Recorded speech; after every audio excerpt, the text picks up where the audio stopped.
আসসালামু আলাইকুম রহমতুল্লাহ। কেমন আছেন আপনারা সবাই? আজকে হচ্ছে আমাদের ৬ নম্বর দার্স। আছে আমরা ইতিপূর্বে টোটাল ৫টি দার্স সম্পন্ন করেছি। আজকে হচ্ছে আমাদের ৬ নম্বর দার্স। আমাদের আজকের দার্সে আলোচ্য বিষয় কি ছিল? হচ্ছে যে যাদের জন্য রোজা না রাখার অনুমতি আছে। ঠিক আছে? আমাদের আজকের আলোচনা ছিল যে যাদের জন্য রোজা না রাখার অনুমতি আছে। ঠিক আছে? যাদের জন্য রোজা না রাখার অনুমতি আছে। আমাদের এই বিষয়গুলো জানা আসলে খুব বেশি জরুরি। মানে আমাদের এই লেকচারগুলোতে শুধুমাত্র ওই বিষয়গুলোই আলোচনা করা হয়েছে যেই বিষয়গুলো আমাদের জন্য একান্ত জানা প্রয়োজন। ঠিক আছে? দৈনন্দিন যখনই আমরা রোজার মাসটা আসে এই বিষয়গুলো আমরা একদমই জানি না। পাশাপাশি বছরের অন্যান্য সময়গুলোতেও বোনেরা তারপরে হচ্ছে আমরা অনেক বেশি কী করি? রোজা রাখি। সেক্ষেত্রে বিশেষ করে রমাদানের রোজা তো ফরজ। সুতরাং সেক্ষেত্রে কার রোজা না রাখার অনুমতি আছে এই বিষয়টা খুব গুরুত্বপূর্ণ।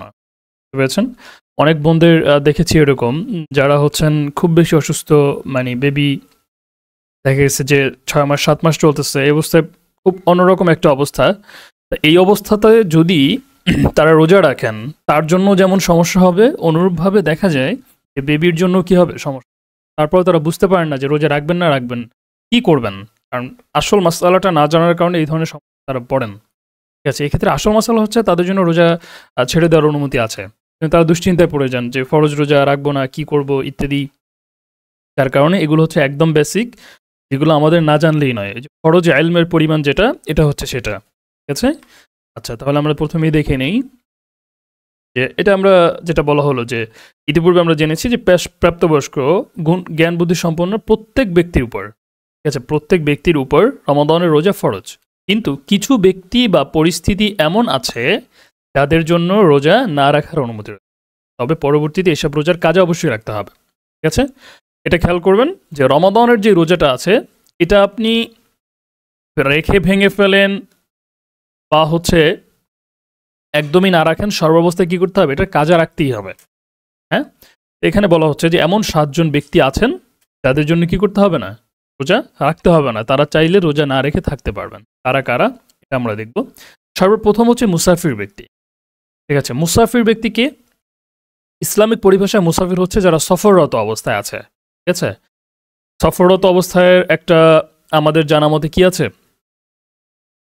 একটা সীমানা আছে যে টোটাল ৪৮ মাইল এবং ৭৭ কিলোমিটার, বা বলা হয় কি ৭২ কিলোমিটার।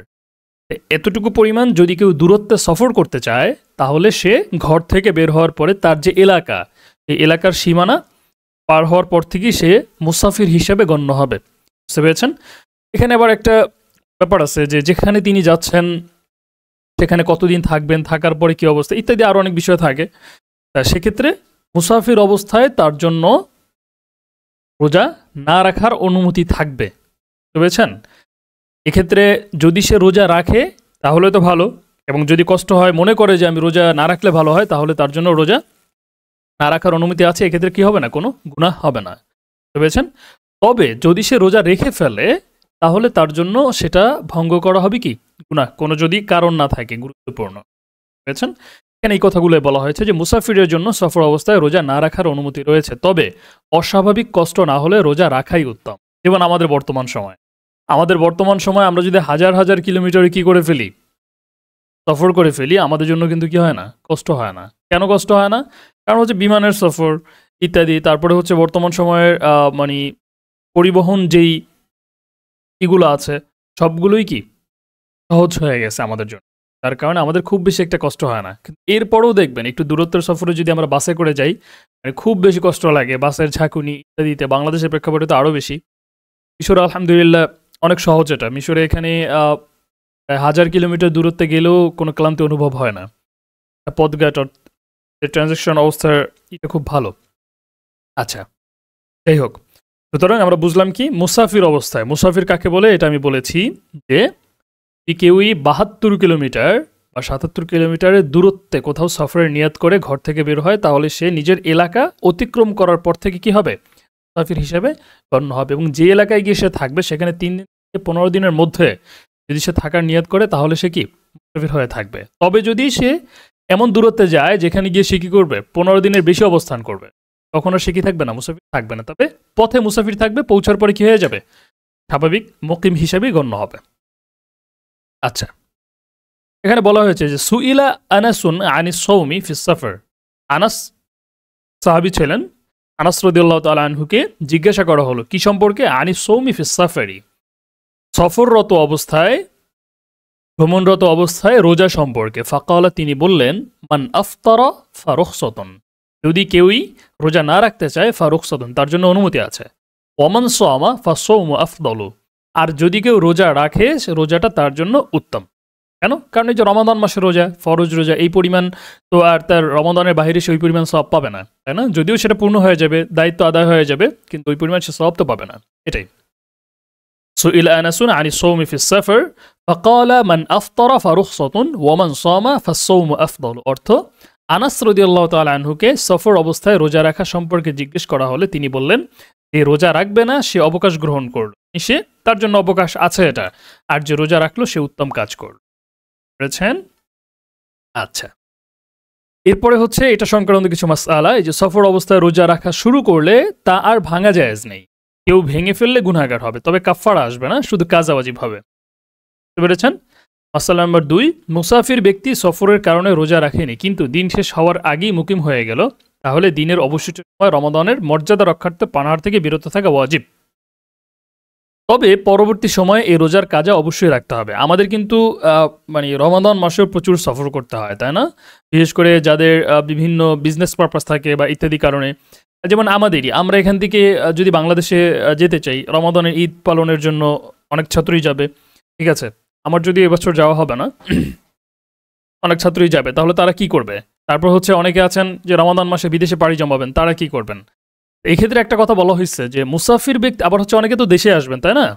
মুসাফির ব্যক্তি সফরের কারণে রোজা রাখে নাই, মানে যেহেতু এত দূরত্বের সফর, রোজা রাখলো না, কিন্তু দিন শেষ হওয়ার পূর্বেই মনে করেন সে কি চলে আসছে, বাড়িতে চলে আসে, তাহলে সে কি করবে? বলা হচ্ছে যে যদি মুকিম হয়ে যায়, মানে বাড়িতে চলে আসে, তাহলে দিনের অবশিষ্ট সময় রমজানের মর্যাদা রক্ষার্থে পানাহার থেকে, অর্থাৎ খাবার দাবার থেকে নিজেকে বিরত রাখা ওয়াজিব, ঠিক আছে? তবে পরবর্তী সময় এই রোজার কাজা রাখবে আবার, কিন্তু ওই দিন কিন্তু রোজা হবে না, সে না খেয়ে থাকবে শেষ সময় পর্যন্ত, মানুষের সাথে ইফতারের সময় ইফতার করবে, রোজা হবে না, কিন্তু তার জন্য এই না খেয়ে থাকাটা কি আবশ্যক। কেউ আবার খাইতে চায়, খাইতে পারে, সমস্যা। আচ্ছা, নাম্বার 2 হচ্ছে অসুস্থ ব্যক্তি, ঠিক আছে? রোজার কারণে যদি অসুস্থতা বৃদ্ধি হওয়ার প্রবল আশঙ্কা থাকে, খেয়াল করেন, একটু জ্বর হইছে, ঠিক আছে, জ্বর অবস্থাতে না খেয়ে থাকলে তেমন কোনো সমস্যা নেই, এই অসুস্থতা না, কিন্তু মানে অসুস্থ হলেই রোজা না রাখা তার জন্য অনুমতি আছে, ব্যাপারটা এরকম না। বলতেছি কি, রোজা রাখার কারণে যদি অসুস্থতা বৃদ্ধি হওয়ার প্রবল আশঙ্কা থাকে, তাহলে এমন অসুস্থতার কারণে রোজা ভাঙ্গার অবকাশ আছে, ঠিক আছে? যদি আশঙ্কা সুস্পষ্ট না হয়, তাহলে একজন অভিজ্ঞ চিকিৎসকের মতামত প্রয়োজন হবে। বুঝতে পেরেছেন?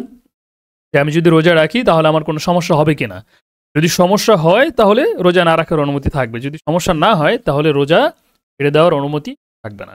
আবার দেখা গেছে যে রোজা রাখার কারণে এত পরিমাণ দুর্বল হয়ে পড়বে, যে দুর্বল হয়ে যাওয়ার কারণে কি আর অনেক বড় সমস্যা হয়ে যেতে পারে, তাহলেও কি তার জন্য রোজা না রাখার অনুমতি থাকবে। বা দেখা গেছে অসুস্থ, কিন্তু সকালবেলা শরীর ভালো লাগতেছিল, সে রোজাটা রাখলো, কিন্তু দুপুরের পরে, কিন্তু যেহেতু দুপুরের পরে কষ্টটা একটু বেশি হয় আমাদের, তাই না? সুতরাং দেখা যাচ্ছে দুপুরের পরে এমন একটা অবস্থা হয়েছে যে কোনোভাবেই কি আর সহ্য করতে পারতেছে না, ঠিক আছে? এখন যদি সে রোজাটা কন্টিনিউ করতে যায়, তাহলে তার জন্য বড় ধরনের কি হয়ে যাবে, সমস্যা হয়ে যাবে। এমনও যদি হয় সে অবস্থাতেও তার জন্য তখন রোজা ভাঙ্গা জায়েজ হবে, এবং তার জন্য একটি কাজা ওয়াজিব হবে, কাফারা ওয়াজিব হবে না। বুঝেছেন? অসুস্থতাটা কিন্তু কি প্রবল হতে হবে, জাস্ট সামান্য অসুস্থতা না, একটু ঠান্ডা লাগছে, ঠিক আছে, তারপর হচ্ছে হালকা জ্বর জ্বর ভাব, হালকা মাথাটা একটু ব্যথা করতেছে, বুঝেছেন? এই আর কি। কোরআনে কারিমে আল্লাহ তাআলা বলেন, ফামান কানা মিনকুম মারিদান আও আলা সাফারিন ফাইদ্দাতুম মিন আইয়ামিন উখরা, ঠিক আছে? আল্লাহ সুবহানাহু ওয়া তাআলা কোরআনে কারিমে বলেছেন, তোমাদের মধ্যে থেকে যারা অসুস্থ থাকবে অথবা সফরে থাকবে তারা অন্য দিনে রোজা রেখে নিবে।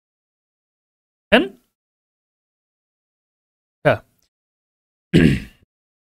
দেখুন, এটা গেল দ্বিতীয় ব্যক্তি। হ্যাঁ, এটা পর হচ্ছে তৃতীয় নাম্বার ব্যক্তি। একজন বোন আমাকে এটা প্রশ্ন করেছিলেন, এই গর্ভবতী অবস্থায় মানে তিনি রোজা রাখবেন কিনা, প্রচন্ড রকম দুশ্চিন্তায় আছেন যে কি করবেন, ঠিক আছে? এখানে তার উত্তর যে রোজা রাখার কারণে গর্ভবতী মহিলা নিজের কিংবা সন্তানের প্রাণহানি বা নিজের শারীরিক কোনো ক্ষতির প্রবল আশঙ্কা করে, তাহলে তার জন্য রোজা ভঙ্গ করা জায়েজ। যেমন একজন জিজ্ঞাসা করেছেন এটা যে তার হচ্ছে শ্বাসকষ্ট আছে, ঠিক আছে, আবার তিনি হচ্ছেন গর্ভবতী, তা এই অবস্থাতে দেখা গেছে রোজা রাখতে গেলে তার শ্বাসকষ্ট উঠে যায়। আর যদি শ্বাসকষ্ট কোনো কারণে উঠে তখন যদি ইনহেলার না নেয় খুব বড় ধরনের সমস্যা হয়ে যেতে পারে।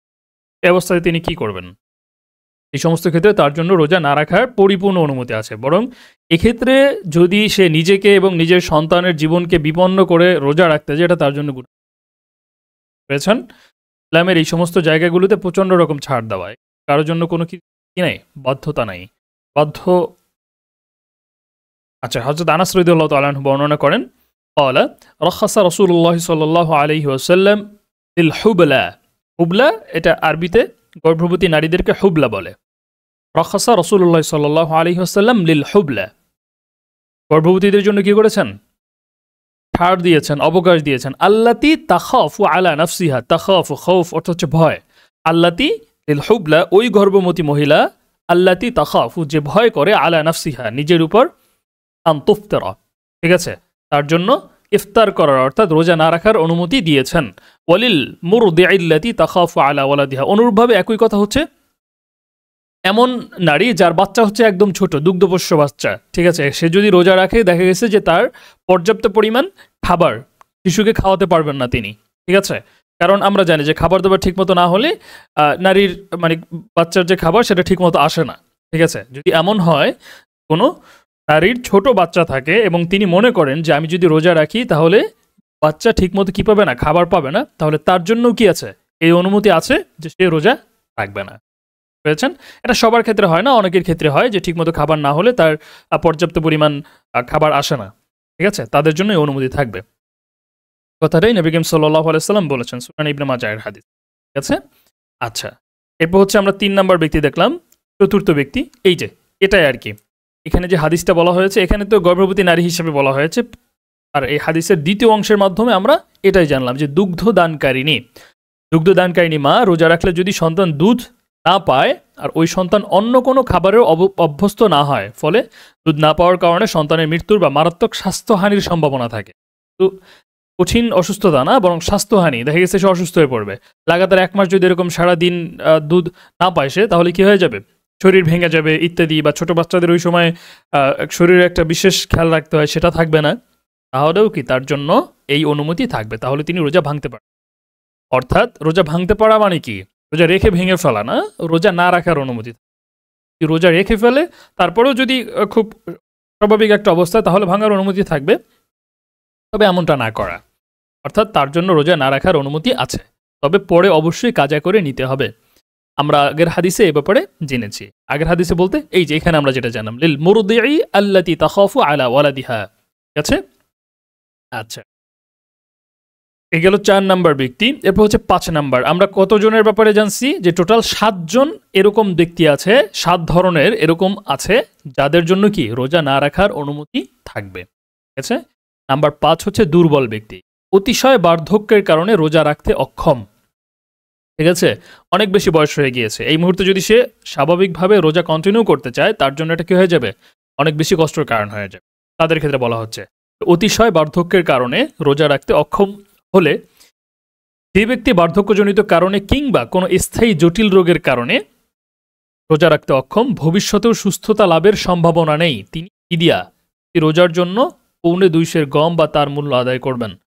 এটা একটা স্বাভাবিক আগে একটা ছিল, কিন্তু স্বাভাবিকভাবে বর্তমানে হচ্ছে যদি কেউ ফিদিয়া দিতে চায় তাহলে সেটা হচ্ছে একজন ব্যক্তির জন্য 2 বেলার খাবার, ঠিক আছে, অথবা 2 বেলার খাবারের যে মূল্য সেটা সে দান করবে। হয় তাদেরকে খাবার খাওয়াবে নিজের বাসায় এনে, বা তাদের কাছে খাবার পৌঁছে দেবে, কিংবা তাদেরকে কি করবে, এর সমমূল্যের টাকা দিয়ে দিবে বা খাবার কিনে দিবে। কিন্তু যদি পরবর্তীকালে কখনো সুস্থ হয়ে যান তাহলে এই রোজাগুলোর কাজা করে নেওয়া জরুরি। আপনার মাসালাটা মনে হয় ভালোভাবে বুঝেন নাই, আবার বলতেছি, খেয়াল করেন। মনে করেন একজন ব্যক্তি এমন একটা অসুস্থতায় পড়ে গেছে যে ভবিষ্যতে সারা জীবনে সে আর কখনো সুস্থ হবে কিনা এর কোনো গ্যারান্টি নেই, ডাক্তার বলে দিছে সে আর কখনো, রমাদান মাস চলে আসছে, কি করবে এখন, তার জন্য দেখুন রোজা রাখার অনুমতি নেই, রোজা রাখা তার জন্য সম্ভব না, তাহলে তিনি রোজা রাখবেন না, কিন্তু এই রোজার ফিদিয়া তিনি দিবেন। বুঝতে পেরেছেন? কি ফিদিয়া দিবেন? একজন প্রাপ্তবয়স্ক ব্যক্তির জন্য যদি 2 বেলা খাবার খেতে হয় এবং 2 বেলা খাবার খেয়ে রোজা রাখার জন্য সেহরি এবং ইফতার, ঠিক আছে, 2 বেলা, এর জন্য যেই পরিমাণ টাকা প্রয়োজন হয় তাকে সেই পরিমাণ টাকা দিয়ে দিবে, অথবা ওই টাকা দিয়ে খাবার কিনে দিবে, কিংবা তাকে নিজের বাসায় এনে 2 বেলা কি খাবার খাওয়াবে। বুঝতে পেরেছেন? এটা বার্ধক্যের কারণে হতে পারে, অথবা কি অসুস্থতার কারণেও হতে পারে। তবে এই সে মনে করছে কি যে আর কখনো সে সুস্থ হবে না, ফিরিয়ে দিয়েছে, কিন্তু পরবর্তীতে সে সুস্থ হয়ে গিয়েছে, ঠিক আছে, তখন আবার তার এই 30টা রোজা একটা একটা করে কাজা রাখতে হবে। আল্লাহ তাআলা কোরআনে কারীমের মধ্যে বলেন, ওয়া আলাল্লাযীনা ইউতীকুনাহু ফিদিয়াতু তাআমু মিসকিন, ফিদিয়াতুন তাআমু মিসকিন। আর ওই সমস্ত ব্যক্তিরা যাদের রোজা রাখা অত্যন্ত কষ্টকর, তারা ফিদিয়া দিবে, একজন মিসকিনকে খাবার প্রদান করবে। বুঝেছেন? তাআমু মিসকিন, আমরা জানি বাংলাদেশে যে মিসকিন শব্দটা তো আমাদের কাছে বাংলা বাংলাই লাগতেছে, তাই না? হ্যাঁ, মিসকিন শব্দটা মূলত আরবি শব্দ, এখান থেকে মূলত বাংলাতে গিয়েছে, ঠিক আছে? মিসকিন মানে হচ্ছে যারা দরিদ্র আর কি, জাকাতের যারা কিনা, যারা জাকাতের হকদার, যাদেরকে জাকাত দেওয়া যায়, তাদেরকে আমরা এই খাবারটা দিতে পারবো। বুঝেছেন? এক্ষেত্রে মানে অনেক বেশি গরিব বা হচ্ছে আশেপাশে যারা গরিব তাদেরকে দেওয়াটা সবচেয়ে বেশি উত্তম। বুঝেছেন? দেখা গেছে যে এরকম থাকে না যে নিজের এলাকার মধ্যে দূর সম্পর্কের আত্মীয়, কিছুটা আর্থিকভাবে দুর্বল আত্মীয়দের মধ্যে হলে সবচাইতে বেশি ভালো এলাকা, তারপর হচ্ছে এলাকা, তারপর হচ্ছে অন্য এলাকা। বুঝেছেন? এটা দানের ক্ষেত্রেও একই রেশিও থাকবে। আপনি দান করতেছেন, দেখা গেছে যে পাশের এলাকায় মানুষকে দেখানোর জন্য ওখানে গিয়ে লাখ লাখ টাকা দান করতেছেন, আপনার পাশের বাসার বা আপনার মনে করেন এলাকার 2-3 ঘর পরে এরকম একজন আছে যে খাবারই পায় না, ঠিক আছে, আপনার ওই দান অত বেশি ফলপ্রসূ হবে না যতটা আপনার এই আত্মীয় যে ছিল আপনার বাড়ির পাশে তাকে দিলে। বুঝেছেন? এটা একটা রেশিও হিসেবে মনে করেন আল্লাহ সুবহানাহু ওয়া তাআলা বলে দিয়েছেন, ইসলাম এটা নিয়ম যে আপনার আশেপাশে যারা আছে তুমি তাদের খেয়াল রাখো। এক্ষেত্রে প্রত্যেকে যদি প্রত্যেকের আশেপাশে যারা আছে তাদের খেয়াল রাখে, তখন কিন্তু আপনার কিন্তু অন্য এলাকায় যাওয়া লাগতেছে না। কেন? কারণ অন্য এলাকায় তার পাশেও তো এরকম কিছু মানুষ আছে যারা বেশি সচেতন। এটাই তো আমরা এইগুলা ফলো করি না। আমরা কি করি? শো অফ করতে হবে, যার কারণে দূরে দূরে গিয়ে যেখানে গেলে মানুষ বেশি আমার প্রশংসা করবে সেখানে আমরা গিয়ে দেওয়ার চেষ্টা করি, ঠিক আছে? ইসলামের কোনো ক্ষেত্রে বা আল্লাহ তাআলার ক্ষেত্রে, ইবাদতের ক্ষেত্রে একটা জিনিস মনে রাখবেন, ইন্নামাল আমালু বিন্নিয়াত, সমস্ত আমল নিয়তের উপর। আপনি দান করতেছেন, নামাজ পড়তেছেন, রোজা রাখতেছেন, হজ করতেছেন, যাই করেন না কেন, যদি আপনার সেখানে নিয়ত থাকে এটা যে রোজা রাখার মাধ্যমে বা হজ করার মাধ্যমে মানুষ আমাকে হাজী সাহেব বলে ডাকবে, আর আল্লাহ তাআলা আপনাকে এটা দিয়ে দিবেন, মানে আপনি বাড়িতে আসার পর আপনাকে মানুষ হাজী সাহেব ডাকা শুরু তো আপনি সব পেয়েছেন। আর যদি আপনি এটা মনে করেন যে না, আমি এটা করতেছি শুধুমাত্র আল্লাহ তাআলার জন্য, আমার উপর হজ ফরজ হয়েছে, যার কারণে আমার উপর হজ ফরজ এখন করতে হবে, যার কারণে আমি করতেছি, তাহলে কি আখিরাতে সওয়াবও পাবেন, আর আপনাকে মানুষ হাজী সাহেব বলেও ডাকবে। বুঝেছেন? যদি কেউ আখিরাতের জন্য কোনো কিছু করে তাহলে আখিরাতও পায়, দুনিয়াও পায়। যদি কেউ দুনিয়ার জন্য করে তাহলে শুধু দুনিয়ায় পায়। এই কথাটা সর্বদা মনে রাখবেন। আখিরাতের জন্য করলে দুনিয়া আখিরাত উভয়টা পাবেন, আর যদি দুনিয়ার জন্য করেন শুধু দুনিয়া পাবেন, আখিরাত পাবেন। যার কারণে আমরা যে কোনো কাজের ক্ষেত্রে নিজের নিয়তকে সর্বদা শুদ্ধ রাখি, ঠিক আছে? আচ্ছা, এখানে আরেকটা ব্যাপার, মনে করেন দান সৎকার ক্ষেত্রে আপনি যদি মনে করেন নিজের মানে এখানে যেহেতু এই মিসকিনকে দান করার ব্যাপারটা আসলো, যার কারণে রমাদান মাসে তো আমরা অনেক বেশি দান করবো, সুতরাং এই কারণে এই ব্যাপারগুলো বলে দিচ্ছি একটু, ঠিক আছে? দান করার ক্ষেত্রে যদি এরকম হয় যে আমার মনে করেন নিকট আত্মীয় একজনকে, আমার উনি আর্থিকভাবে দুর্বল, কিন্তু তাকে যদি গিয়ে আমি এটা বলতে চাই যে আপনাকে এইটা আমি দান করলাম, তাহলে সে তো অনেক খুশি হয়ে যাবে, তাই না? হ্যাঁ, কোশ্চিনকালে খুশি হবে না। সে হচ্ছে আপনার আত্মীয়, তাকে যদি আপনি গিয়ে বলেন যে তোমাকে এটা দান করলাম, সে নিজেকে এটা কি নিজের জন্য একটা ইনসাল্ট মনে করবে, ঠিক আছে? সে নিজের জন্য একটা অপমান মনে করবে। আপনি তাকে বলবেন যে আমি আপনাকে একটা হাদিয়ে দিলাম, আপনি যাই বলেন না কেন, এ যার মাধ্যমে খুশি আপনি সেটা বলে দিবেন, কিন্তু আপনি তো জানেন যে এটা আপনার জন্য একটা সাদকা, ঠিক আছে? আল্লাহ তাআলা তো জানেন, তাই না? সে যাতে কষ্ট না পায়, যার কারণে আপনি তাকে টাকাটা এইভাবে পৌঁছিয়েছেন, সুতরাং এর মাধ্যমে আপনার সব পরিপূর্ণভাবে আপনি পেয়ে, তবে সে কষ্টও পাবে, এটা খেয়াল রাখা। পেরেছেন? আচ্ছা, আমরা তাহলে পঞ্চম ব্যক্তির ব্যাপারে জানলাম। হ্যাঁ, আমি শেষে আবার 7 জনটা আবার একটু রিক্যাপ করার চেষ্টা করবো আপনাদের কাছে পরবর্তী যুগ। 6 নম্বর হচ্ছে ঋতুবতী মহিলা। ঋতুবতী মহিলা মানে কি? আমরা জানি যে মাসিক ঋতুস্রাব তথা পিরিয়ডের সময় এবং সন্তান জন্মদানের পরবর্তী 40 দিন মহিলাদের ওয়াজিব হলো রোজা বর্জন করা, ঠিক আছে? এই সময়ে রোজা মানে ছাড়া জায়েজ না, বরং রোজা রাখা হচ্ছে কি না জায়েজ। এই সময় কেউই রোজা রাখতে পারবে না মেয়েরা এই সময়টাতে। মেয়েদের মাসের এই বিশেষ সময় তাদের জন্য রোজা বর্জন করা আবশ্যক। এ অবস্থায় নামাজ ও রোজা কোনোটাই আদায় করা জায়েজ হবে না। সুস্থতার পর তাদের রোজার কাজা আদায় করতে হবে, নামাজের কাজা আদায় করতে হবে না। হাদিসে এসেছে উম্মুল মুমিনিন হযরত আয়েশা রাদিয়াল্লাহু তাআলা আনহা থেকে, যে তাকে জিজ্ঞেস করা হলো, হায়েজ থেকে পবিত্রতার পর মহিলারা কি নামাজ ও রোজার কাজা আদায় করবে? তিনি বললেন, এ অবস্থায় আমাদের রোজার কাজা আদায় করতে নির্দেশ করা হয়েছে, নামাজের না। অবস্থাতে কি মেয়েরা শুধুমাত্র রোজার কাজা আদায় করবে, কিন্তু নামাজের কাজা আদায় করবে না। নাম্বার 7 হচ্ছে রোজা রাখতে রোজা ভাঙতে বাধ্য ব্যক্তি। কিভাবে? কোনো মৃত্যু কবলিত মানুষকে আগুন, পানি বা ধ্বংস থেকে বাঁচাতে যদি কোনো রোজাদারকে রোজা ভাঙতে হয় এবং সে ছাড়া অন্য কোনো রোজাহীন লোক না পাওয়া যায়, তাহলে প্রাণ রক্ষার প্রয়োজনে তার জন্য রোজা ভাঙা আবশ্যক, আর পরবর্তীতে এইসব রোজা কাজা করে নিবে। সেটা বুঝতে পেরেছেন? মানে এমন একটা অবস্থাতে তিনি পড়ছেন যে এই অবস্থাতে যদি আমি রোজাটা কন্টিনিউ করি, তাহলে অন্য কোনো একজন ব্যক্তি এমন একটা বিপদে পড়বেন যা থেকে পরিত্রাণের কোনো পেরেছেন। কখনো হতে পারে না, এই যেমনটা এখানে বলাই হয়েছে যে আগুন অথবা পানি বা ধ্বংসস্তূপের ভিতরে মানুষ পড়ে গেছে, এখন সেখান থেকে তাকে বাঁচাতে হলে আমার শরীরে শক্তি লাগবে, আর রোজা রাখার পরে যে অবস্থা বর্তমানে আছে খালি পেটে, এটা করতে গেলে পরে দেখা গেছে আমাকে উদ্ধার করার জন্য অন্য মানুষ আসতে, বুঝেছেন? তাহলে এই অবস্থা থেকে, অনাকাঙ্ক্ষিত অবস্থা থেকে বাঁচার জন্য যদি কেউ চায় রোজা ভাঙতে, সেটা পারবে। এই যে যদি কোনো ব্যক্তি রোজা অবস্থায় প্রচণ্ড ক্ষুধা অথবা পানি পিপাসায় কাতর হয়ে প্রাণ যাওয়ার কিংবা বেহুশ হয়ে যাওয়ার বাস্তবসম্মত আশঙ্কা হয়, তাহলে সে ব্যক্তি রোজার প্রয়োজন মতো পানাহার করতে পারবে, তাকে পরে কাজা করতে হবে। বুঝেছেন? অনেকে থাকে না যে পানি স্বল্পতায় ভুগে, বা হচ্ছে মনে করেন তার এত বেশি পরিমাণ শারীরিক দুর্বলতা, যে ওই যে আগে তো বলাই হয়েছে যে দুর্বল ব্যক্তিদের জন্য রোজা না রাখার অনুমতি আছে, কিন্তু সে কি আল্লাহ তাআলার ভয়তে যে রোজা রাখবো না কেন, রোজা রাখি, একটু কষ্ট হলো, তারপরেও সমস্যা নাই, রোজা রেখে ফেলছে। কিন্তু পানি পিপাসায় এতটাই কাতর হয়ে পড়ছে কি এখন যদি সেটা কন্টিনিউ করে তাহলে বেহুশ হয়ে যাবে, অথবা বড় ধরনের কোনো অবস্থা হয়ে যাবে, তাহলে সেক্ষেত্রেও তার জন্য কি থাকবে? ভাঙার অনুমতি পেয়েছেন। এটা কিন্তু বাস্তবসম্মত কারণ হবে। এটাকে যদি কেউই আমরা অন্যভাবে নিজের উপর করার চেষ্টা করি, তাহলে কিন্তু অবশ্যই আমরা গুনাহ। কারণ রোজা রাখার পরে, বিশেষ করে বিকালবেলা জোহরের পর সময়টাতে পানির পিপাসা আসাটা একদমই স্বাভাবিক। আমাদের স্বাভাবিকভাবে এখন তো দিন ছোট, বা যতটুকুই হোক না কেন, সকাল থেকে বিকাল মধ্যে এতটুকু সময় পানি না খেয়ে এমনিতেও থাকতে পারে। আর বিশেষ করে সেহেরির আগ মুহূর্তে, সেহেরির শেষ সময় আমরা যে পরিমাণ পানি খাই, ঠিক আছে, যদি আমাদের প্রস্রাব করার প্রয়োজন না হইতো, তাহলে তো দেখা গেছে কি শেষ সময় পর্যন্ত আমাদের কোনো পানির পিপাসায় লাগতো না। এখানে এত বেশি পরিমাণ আবার পানি না খাওয়া, যেটা পরবর্তীতে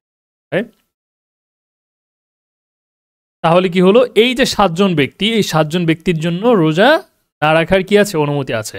ঠিক আছে, 7 ধরনের ব্যক্তি কারা কারা আমি আবারও একটু সংক্ষেপে দেখিয়ে দিচ্ছি আপনাদের। 7 জন ব্যক্তির জন্য রোজা না রাখার অনুমতি আছে, তাই না? আচ্ছা, এক্ষেত্রে 1 নম্বর হচ্ছে মুসাফির ব্যক্তি। সবাই খেয়াল করে নেন, টোটাল 7 ধরনের ব্যক্তির জন্য রোজা না রাখার অনুমতি আছে, বা যদি রেখেও ফেলে তাহলেও ভাঙার কি থাকে? অনুমতি থাকে। যেমন 1 নম্বর হচ্ছে মুসাফির ব্যক্তি, তিনি নির্দিষ্ট পরিমাণ, অর্থাৎ কি 48 মাইল অথবা 72 কিলোমিটার দূরত্বের কোনো জায়গায় তিনি সফর করতেছেন, সফর করতে চাচ্ছেন, তার জন্য কি থাকবে? রোজা না রাখার অনুমতি রয়েছে। তবে এটা পরবর্তীতে সে কি করবে? রোজা কাজা করে নেবে। ঠিক আছে। নাম্বার 2 হচ্ছে অসুস্থ ব্যক্তি। যে রোজা রাখার কারণে, যদি রোজা রাখে তাহলে বেশি অসুস্থ হয়ে পড়বে, বুঝেছেন? বরং এমন বেশি অসুস্থ হয়ে পড়তে পারে যে তার অসুস্থতা বৃদ্ধি হওয়ার আশঙ্কা থাকবে, কিংবা তার ওই কারণে মৃত্যুর কোনো আশঙ্কা থাকতে পারে। এরকম যদি হয়, তাহলে অভিজ্ঞ চিকিৎসকের মতামতের মাধ্যমে সে রোজা না রাখার অনুমতি থাকবে তার জন্য। বুঝেছেন? কোরআনে কারিমে আল্লাহ তাআলা বলেছেন, ফামান কানা মিনকুম মারিয়াদান, তোমাদের মধ্যে যদি কেউ অসুস্থ থাকে, আও আলা সাফারিন, অথবা সফরে থাকে, ঠিক আছে, ভ্রমণের অবস্থাতে থাকে, ফাইদাতুম মিন আইয়ামিন উখার, তাহলে তার জন্য কি অন্য সময় রোজা রাখলেও চলবে। এখন রমজান মাসে যদি কেউ কি করে, ট্যুর প্ল্যান করে, এই সফর কি সেই সফর হবে? ট্যুর প্ল্যান করবে, তারা সাজেক যাবে, অমুক জায়গায় যাবে, তমুক জায়গায় যাবে, এই অবস্থাতে গিয়ে এই ট্যুরের কারণে যদি কেউ রোজা না রাখতে চায়, তাহলে তার কি হুকুম হবে? আপনারা এমনিতেই তো সে যাচ্ছে গুনাহের কাজে, আবার রাখবে না রোজা? বুঝতেছেন তো অবস্থা, তাই না? নাম্বার 3 হচ্ছে গর্ভবতী নারী। ঠিক আছে, রোজা রাখার কারণে যদি তার নিজের কোনো সমস্যা হয় অথবা সন্তানের কোনো সমস্যা হওয়ার আশঙ্কা থাকে, তাহলেও কি তার জন্য রোজা না রাখার অনুমতি থাকবে। বিকরিম সাল্লাল্লাহু আলাইহি ওয়াসাল্লাম রাখাসা রাসূলুল্লাহ সাল্লাল্লাহু আলাইহি ওয়াসাল্লাম লিল হুবলা আল্লাতী তাখাফু আলা নাফসিহা আন তুফতিরা, যে এমন গর্ভবতী মহিলা যে নিজের উপরে কি করে? আশঙ্কা করে কোনো ক্ষতির, তাহলে তার জন্য রোজা না রাখার অনুমতি থাকবে। রূপভাবে দুগ্ধদানকারিণী, অর্থাৎ এমন কোনো নারী যার দুধের শিশু আছে, ঠিক আছে, ছোট বাচ্চা আছে, তাকে করতে হচ্ছে খাবার খাওয়াতে হচ্ছে। কারণ সে রোজা রাখার কারণে যদি এমন কোনো সমস্যা হয় যার কারণে বাচ্চা কি পাবে না, খাবার ঠিক মতো পাবে না, তাহলেও তার জন্য কি রোজা না রাখার অনুমতি আছে। কোন বাচ্চার জন্য? এমন বাচ্চা যে হচ্ছে শুধুমাত্র কি দুধ পান করে, অন্য কোনো খাবার সে এখনো খায় না। দেখা গেছে ওই যে ৫-৬ মাস বা ৬-৭ বাচ্চারা থাকে, তারা তো অন্য খাবার খেতে পারে না, বিশেষ করে তাদের ক্ষেত্রেই। নাম্বার ৫ হচ্ছে দুর্বল ব্যক্তি। এমন দুর্বল যে হয়তোবা সেটা বার্ধক্যের কারণে হতে পারে কিংবা শারীরিক কোনো অসুস্থতার কারণে হতে পারে, যে এতটাই দুর্বল যদি সে রোজা রাখে তাহলে কি বড় ধরনের ক্ষতির সম্মুখীন না রাখার অনুমতি আছে। সেক্ষেত্রে করণীয় কি তাদের? করণীয় হচ্ছে যদি এমন অসুস্থতা হয় যে, খেয়াল করেন অসুস্থতা কিন্তু দুই ধরনের। একটা হচ্ছে কি এখন অসুস্থ স্বাভাবিকভাবে, মানে একটু বেশি অসুস্থ হয়ে পড়ছে, কিছুদিন পর সুস্থ হয়ে যাবে, তাহলে তার জন্য সে কিন্তু ফিদিয়ে দিবে না, সে হচ্ছে কি কিছুদিন পর রোজা রেখে নেবে, আবার সুস্থ হবে রোজা রেখে নেবে। আর যারা হচ্ছে সুস্পষ্টভাবে বুঝতেছে যে আমি আর রোজা রাখতে পারবো না, এমন একটা অসুস্থতা চলে আসছে, আর রোজা রাখা সম্ভব না, আমি আর জীবনে কোনোদিন সুস্থই হব না, অনেকের ক্ষেত্রে ডাক্তাররা বলে দেয় না যে তার জন্য মানে আপনারা রেডি থাকেন যে কোনো সময় হয়ে যেতে পারেন তিনি। এই টাইপের যদি অসুস্থতা থাকে, সে অবস্থাতে রমাদান মাস চলে আসছে, তখন সে ফিদিয়া দান করবে। ফিদিয়া দেওয়ার পদ্ধতি কি? প্রাপ্তবয়স্ক কোনো একজন ব্যক্তির জন্য যদি ২ বেলা খাবার তাকে খাওয়ানো হয়, তাহলে তার জন্য যেই পরিমাণ টাকা প্রয়োজন বা যেই পরিমাণ খাবার প্রয়োজন, সেই খাবার অথবা টাকা কিংবা তাকে এনে খাওয়ানো, ঠিক আছে, এই ৩টার যেকোনো একটা করবে। বুঝতে পেরেছেন? আচ্ছা, নাম্বার ৬ হচ্ছে ঋতুবতী মহিলা, অর্থাৎ কোনো নারীর হচ্ছে যখন পিরিয়ড শুরু হবে সেই সময়গুলোতে, এবং হচ্ছে সন্তান জন্মদানের পরে ধারাবাহিকভাবে সর্বোচ্চ ৪০ দিন, ঠিক আছে, কখনো ৪০ দিনের পূর্বেই এটা কি হয়ে যায়, শেষ হয়ে যায়, তবে সর্বোচ্চ ৪০ দিন, ৪০ দিনের থেকে বেশি আর হবে না, এই সময়টা দিকে তার জন্য বৈধ থাকবে। এই মাসালাগুলো বোনেরা হয়তো বা অনেকে জানেন, যদি না জানেন আমি আরেকটু ক্লিয়ার করি। এই যে জন্মদানের পরে ৪০ দিনের ব্যাপারটা, আর হচ্ছে পিরিয়ডের যে ব্যাপারটা, পিরিয়ড হচ্ছে তাদের জন্য সর্বোচ্চ ১০ দিন, সময়সীমা সর্বোচ্চ ১০ দিন, ঠিক আছে, এবং সর্বনিম্ন ৩ দিন, ৩ দিনের থেকে কখনো কম হবে না, ১০ দিনের থেকে কখনো বেশি হবে। যদি কারো এরকম অবস্থা হয় যে ১০ দিনের থেকে বেশি চলতেছে, তাহলে বুঝতে হবে কি এটা অসুস্থতা, বুঝতে পেরেছেন? আর কারো যদি এই সংক্রান্ত কোনো ধরনের প্রশ্ন থাকে, আপনারা একটু লিখে রাখবেন, তার শেষে আমরা সময় দিব, তখন প্রশ্ন করব। আচ্ছা, এটা হচ্ছে বোনদের পিরিয়ডের ব্যাপারটা। আর নেফাসের যেটা ব্যাপার, সন্তান জন্মদানের পরে সর্বোচ্চ ৪০ দিন, এটা সর্বনিম্নের কোনো সময়সীমা নাই। এটা হতে পারে হওয়ার পরে সর্বোচ্চ একদিন, মানে সর্বনিম্ন একদিনও হতে পারে, বা ১ ঘন্টাও থাকতে পারে, এর মধ্যে তিনি পবিত্র হয়ে যাবেন, বা সর্বোচ্চ কি ৪০ দিন, ৪০ দিনের বেশি তার কখনোই হবে না, পেয়েছেন? এই অবস্থাতে তার নামাজ রোজা কোনোটাই আদায় করা জায়েজই হবে না, নামাজ রোজার সঙ্গে রাখতেই পারবে না সে, পেরেছেন? তার জন্য এটার কি নেই, কোনো অনুমতিই নেই। আচ্ছা, সুস্থতার পর তাদের রোজা আবার কাজা করে নিতে হবে, ঠিক আছে, তবে নামাজ যে পড়বে না এই সময়টাতে, পিরিয়ডের সময় এবং এই নেফাসের সময়, তাদের নামাজটা কি করতে হবে না, কাজা করতে হবে না। হ্যাঁ, আচ্ছা, এগুলো ৬ নাম্বার। ৭ নাম্বার ব্যক্তি কি, যিনি রোজা রাখতে বাধ্য, ঠিক আছে, যদি রোজা না রাখে সমস্যা হয়ে যাবে, নিজের সমস্যা হবে বা হচ্ছে অন্য কারো কি হয়ে যাবে, সমস্যা হয়, সেক্ষেত্রেও কি একই কথা। যেমন এই যে এখানে কিছু এক্সাম্পল দেওয়া হয়েছে যে কোনো মৃত্যু কবলিত মানুষকে আগুন, পানি বা ধ্বংসস্তূপ থেকে বাঁচাতে হলে নিজে কি করতে হবে, মানে শক্তি সঞ্চয় করতে হবে। দেখা গেছে যে একদম শেষের দিকে বা বিকালবেলা আসরের পরে এই সময়টাতে কোনো ধরনের অগ্নিকাণ্ডের ঘটনা ঘটেছে, ঠিক আছে, এখন এমন একটা অবস্থা, বাঁচাতে গেলে মানে শরীর এত বেশি ক্লান্ত, একজনই আছে, অন্য কেউই নাই, সে এতটাই ক্লান্ত যে বাঁচাতে গেলে তাকে নিজেই উদ্ধার করতে আরেকজনকে আসতে হবে, তাই না? এরকম অনেক ক্ষেত্রে হয়ে যায় যে শরীর দুর্বল থাকলে। সেক্ষেত্রে যদি এরকম অবস্থা থাকে, তাহলে সেক্ষেত্রে কি তার জন্য ভাঙ্গা জায়েজ থাকবে। মুমিন ব্যক্তিদের ক্ষেত্রে আল্লাহ তাআলা, মানে রাসূল সাল্লাল্লাহু আলাইহি ওয়াসাল্লাম বলেন, আল্লাহ তাআলা করেন এই শক্তিশালী মুমিনদেরকে বেশি পছন্দ করেছেন। শক্তিশালী মুমিনরা দুর্বল মুমিনদের থেকে আল্লাহ তাআলার কাছে, সুতরাং নিজের শরীর ঠিক রাখার জন্য যা যা করা প্রয়োজন, আপনি জিম করে, তারপরে হচ্ছে আরো খাবার দাবার ইত্যাদির মাধ্যমে নিজেকে সর্বদা শক্তিশালী রাখার চেষ্টা। আচ্ছা, এখানে এই কথাটাই বলা হয়েছে, টোটাল ৭ প্রকার, ৭ ধরনের ব্যক্তির জন্য রোজা না রাখার মাসআলা দিয়ে দেওয়া হয়েছে এখানে। ধারণা প্রসূত কষ্ট, ক্লান্তি অথবা রোগের আশঙ্কা রোজা ভাঙ্গা বৈধ। ধারণা প্রসূত মানে কি? মানে হচ্ছে আমি রোজা রাখছি, কিন্তু মনে হইতেছে যে আমি কিছুক্ষণ পরে কি হয়ে যাইতে পারি, অসুস্থ হয়ে যাইতে পারি। অসুস্থ এখনো কিন্তু কি হয় নাই, বুঝেছেন? অসুস্থ কি হয় নাই, বরং অসুস্থ হওয়ার আশঙ্কা হইতেছে, একটা ধারণা হইতেছে এর উপর ভিত্তি করে রোজা ভাঙ্গা যাবে না, কারণ নিশ্চিত হতে হবে। আপনি যখন নিশ্চিত, যেমন ওই যে বলা হয়েছে যে ডাক্তার থেকে মতামত এনে কি করতে হবে, কাজটা করতে হবে। আর আপনার ডাক্তার থেকে কোনো কিছু নিয়ে আসলাম না, আমরা এমনিতেই মনে হইতেছে যে আমি মনে হয় অসুস্থ হয়ে যাবো, সুতরাং রোজাটা ভেঙে আপনার জন্য বৈধ হবে না। এই যেমন যারা কঠিন পরিশ্রমের কাজ করে তাদের জন্য রোজা না রাখা বা ভাঙ্গা বৈধ নয়, বুঝতে পেরেছেন? এই ধরনের লোকেরা রাত্রে রোজার নিয়ত করে রোজা রাখবে।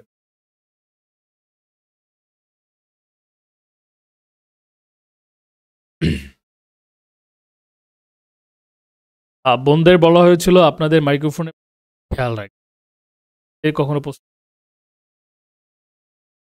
এর কারণে সকলের মাইক্রোফোনটাই অফ করে দিই। আচ্ছা, দেখুন, যারা কঠিন পরিশ্রমের কাজ করে তাদের জন্য রোজা না রাখা বা ভাঙ্গা বৈধ নয়। ধরনের লোকেরা রাত্রে রোজার নিয়াত করে রোজা রাখবে, অথবা দিনের বেলায় কাজের সময় যদি নিশ্চিত হয় যে কাজ ছাড়লে তাদের নিজেদের এবং পরিবারের একান্ত প্রয়োজনীয় খরচের ব্যবস্থা করা কোনোভাবেই সম্ভব না, ঠিক আছে, পাশাপাশি অন্য কাজও করতে পারছে না এবং এই কাজ করলে তাদের প্রাণ যাওয়ার আশঙ্কা আছে। খেয়াল করেন, অনেক কষ্ট হইতেছে না, শুধু প্রাণ চলে যাওয়ার আশঙ্কা থাকতে হবে, তাহলে তাদের জন্য রোজা ভেঙে কেবল ততটুকু পানাহার বৈধ যতটুকু পানাহার করলে তাদের জান বেঁচে যায়। রোজা যেহেতু ভাঙছি, সুতরাং দাওয়াতটা খেয়েই আসি, বুঝতে পেরেছেন? এই কথা বললে হবে না। রোজা কি যেহেতু ভাঙছি তাহলে কি করে দাওয়াতটা খেয়েই আসি। অবশ্য রোজা অবস্থাতে তো কাউকে দুপুরে দাওয়াত দিবেও না, তারপরও অনেক ক্ষেত্রে হতে পারে এরকম যারা এটা কি করে না, দাওয়াত দিয়ে রাখছে, সুতরাং কি খেয়ে আসে, এটা বৈধ হবে না। একান্ত প্রয়োজনে, এই যেমন যাদের জন্য রোজা ভাঙ্গা জায়েজ, তারা যখন রোজা ভেঙে ফেলবে তখন তাদেরও দিনের বেলা খাবারটা কি এত পরিমাণ খেতে হবে যার মাধ্যমে স্বাভাবিকভাবে সে চলে যায়, ঠিক আছে, ক্ষুধাটা না লাগে, বা হচ্ছে তার অসুস্থতার যে আশঙ্কাটা ছিল সেটা যাতে দূর হয়ে যায়, বুঝতে পেরেছেন? এতটুকু তাই বলা হয়েছে যে ততটুকু পানাহার করবে যতটুকু পানাহার করলে তাদের জান বেঁচে যায়, অথবা সূর্যাস্ত পর্যন্ত আর পানাহার করবে, পরবর্তীতে ওই দিনগুলো রোজা কাজা করে নেবে। আর পানাহার করবে না কেন? কারণ রোজার দিনগুলোর কি সম্মানার্থে। একান্ত যে পানাহারটা করবে সেটাও রোজাদার ব্যক্তিদের সামনে পানাহার করবে না, এটা আমরা জানি। আচ্ছা, এরপরে হচ্ছে আরো কিছু। তবে আল্লাহ তাআলা কোরআনে কারিমে বলেন, লা ইউকাল্লিফুল্লাহু নাফসান ইল্লা উসআহা, আল্লাহ তাআলা কাউকে তার সাধ্যের অতীত ভার অর্পণ করেন না, বুঝেছেন? আচ্ছা, আমাদের আজকের আলোচনাটা হচ্ছে একদমই কম ছিল, শুধুমাত্র এতটুকু যারা রোজা রাখতে পারবে না তাদের কি অবস্থা। আমাদের আগামী ক্লাসে আমাদের হচ্ছে আজকে কত নাম্বার দার্স গেল? 6 নাম্বার দার্স। আমাদের আর মাত্র 2টা লেকচার থাকবে, 2টা লেকচার পরেই আমাদের এই কোর্স হবে। আগামী দার্সে আলোচনা হবে তারাবির নামাজ, ইতিহাস ও ফাজিলত, এই বিষয়। তারপর হচ্ছে তারাবিজ নামাজ, রাকাত সংখ্যা নিয়ে আমাদের সামান্য একটু আলোচনা হবে, একদম, বুঝেছেন? এখানে অনেক বেশি দলিলা দিয়ে কে ভুল কে সঠিক এত কিছু বিস্তারিত বলার এটা আমাদের বলাও হবে না, বুঝেছেন? তবে আমরা এতটুকু একটা ধারণা পাবো এখান থেকে, ঠিক আছে? তারাবির নামাজের রাকাত সংখ্যা নিয়ে বর্তমানে খুব বড় ধরনের সমস্যা। এটা আসলে একটা সাল্লাল্লাহু আলাইহি ওয়াসাল্লাম একটা কথা আছে যে শেষ জমানায় মানুষ গিয়ে তাদের দেখতে অনেক বড় আলেম মনে হবে, ঠিক আছে, মাথায় অনেক, শরীরে অনেক বড় জুব্বা পড়া থাকবে, এরকম সিফাত আল্লাহ নবী করিম সাল্লাল্লাহু আলাইহি ওয়াসাল্লাম বলে গিয়েছেন। তাদের দেখতে অনেক বড় আলেম মনে হবে, কিন্তু তাদের কোরআন তেলাওয়াত কণ্ঠের নিচে নামবে না, বুঝেছেন? কণ্ঠের নিচে মানে কি? যেহেতু এখানে অন্তর থাকে বুকে, বলতেছে অন্তরে কোনো প্রভাব ফেলবে না, তারা অনেক বড় বড় ফতুয়া দিবে এবং মানুষদের ভিতরে কি করবে, ফিতনা সৃষ্টির কারণ হবে, বুঝেছেন? আমাদের এই যে জামিয়াতুল আজহারে অর্থাৎ আল আজহার ইউনিভার্সিটিতে কিন্তু 20 রাকাত তারাবি হচ্ছে, বুঝেছেন? এবং মক্কা মদিনায় ইসলামের শুরু থেকে নিয়ে এই পর্যন্ত, এই করোনার দিনগুলো বাদে এই পর্যন্ত সর্বসময় 20 রাকাত তারাবি হয়, বুঝেছেন? সর্বসম্মত এরিয়ায় সব জায়গাতে, ঠিক আছে? তারপরে এই যে 8 রাকাতের বিভিন্ন ব্যাপার, অনেক বিস্তারিত আলোচনা আছে। এত বিস্তারিত আলোচনা আসলে সাধারণ হিসেবে আমাদের জন্য জানাটা সর্বদা ফলপ্রসূ হয়ে ওঠে না, ঠিক আছে? তারপর সংক্ষেপে যতটুকু আলোচনা করা যায় এটা করা হবে ইনশাআল্লাহ, এটা আপনাদের জানিয়ে রাখলাম। গত যখন ঈশের সময়টুকু ছিল, বলে যেহেতু তারাবি একটা হচ্ছে নফল নামাজ, যখন করোনার সময়টা ছিল এই সময়টাতে আমাদের আল আজহার ইউনিভার্সিটিতেও কি হয়েছে, 8 রাকাত তারাবি হয়। কেন? তবে এটা বলে দেওয়া হতো যে 8 রাকাত তারাবি আমরা পড়তেছি আপনার ঈশের জন্য, বাকিটা আপনারা নিজেরা বাসায় বসে পড়ে নেবেন। এই হলো অবস্থা। এখানে কিন্তু হানাফি মাযহাব না, বুঝেছেন? আল আজহারে তারা হানাফি মাযহাব না, এখানে হচ্ছে শাফি মাযহাবের প্রাধান্য পেয়েছেন। সুতরাং এটা বলার কোনো সুযোগ নেই যে এটা তো হানাফি। বাংলাদেশে আর একটা সমস্যা আছে, তারা মনে করে যে আল আজহারে গেলে মানুষ হয়ে যায় আহলে, আরো কি কি কথাবার্তা বলে। বিষয়টা আসলে এরকম না। আল আজহার বিশ্ববিদ্যালয়ে ভর্তি হওয়ার জন্য অবশ্যই তাকে 4 মাযহাবের কোনো এক মাযহাবের অনুসারী হয়েছেন। এছাড়া এখানে ভর্তি হওয়ার কারোর জন্য এখানে অনেকদেরকে মাযহাব মানে না, গায়রে মুকাল্লিদ দাবি করে, এরকম অনেকের সন্তানরা এখানে পড়াশোনা করতে আজহারে। তারা প্রত্যেকেই নিজেদের একটা মাযহাব সিলেক্ট করেই এখানে ভর্তি হয়েছেন, কিন্তু দেশে গিয়ে তো ঠিকই কি নিজেদের মাযহাব প্রচার করবে, মানে কি আমি মাযহাব মানি না সেটাই সে সেখানে গিয়ে প্রচার করবে। এখানে কিন্তু সে ঠিকই গিয়ে মাযহাবিয়াতের সাথেই দার্স করতেছে। এই হলো গিয়ে অবস্থা। যাই হোক, আল্লাহ তাআলা আমাদেরকে আসান করুন। কারো যদি কোনো জিজ্ঞাসা থাকে একটু করবেন আপনার ইনশাআল্লাহ। আমি ভাইদের মাইক্রোফোনটা অন করে দিচ্ছি। কোনো বোন দয়া করে মাইক্রোফোন করবেন না। এখানে আপনার গায়রে মাহরাম, আপনাদের জিজ্ঞাসাগুলো দয়া করে মেসেজ বক্সে করুন। আমরা তাহলে মাজলিস শেষের দোয়া পড়ে আমরা আমাদের দার্সটি শেষ করতেছি। সুবহানাল্লাহি ওয়া বিহামদিহি, সুবহানাকাল্লাহুম্মা ওয়া বিহামদিকা, আশহাদু আল্লা ইলাহা ইল্লা আনতা, আস্তাগফিরুকা ওয়া আতুবু ইলাইক। আসসালামু আলাইকুম ওয়া রাহমাতুল্লাহ।